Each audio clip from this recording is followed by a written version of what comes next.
اب ذرا یہاں پر اندازہ یہ بھی لگا لیں کہ کتنا عظیم باپ کی بیٹی ہے میرے کریم آقا جان عالم نبی مکرم شفیع معظم صلی اللہ علیہ وآلہ وسلم گھر کے اندر تشریف فرما ہے، سید کائنات رضی اللہ تعالی عنہ۔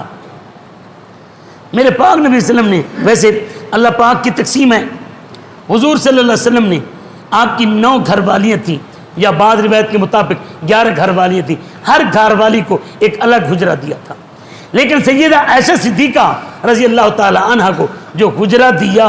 وہ میرے پاک نبی نے وہ حجرہ اس کا دروازہ کھلتا ہی مسجد نبوی میں تھا، اور حضور صلی اللہ علیہ وسلم کا آپ کے ساتھ ربط اور محبت کیسا تھا۔ حضور صلی اللہ علیہ وسلم اعتکاف بیٹھے نا، تو اعتکاف بیٹھے، متکف جب اعتکاف بیٹھتا ہے اب سارے معاملات اس کے مسجد میں ہوتے ہیں، لیکن میرے پاک نبی صلی اللہ علیہ وسلم اعتکاف بیٹھے اور جب حضور صلی اللہ علیہ وسلم اپنے بالوں کو کنگھی کرتے تھے نا تو کھڑکی کی طرف اپنا سر اقدس کر دیتے تھے، اور میرے پاک نبی کے بالوں میں کنگھی ام المومنین اماں عائشہ صدیقہ کیا کرتی تھی۔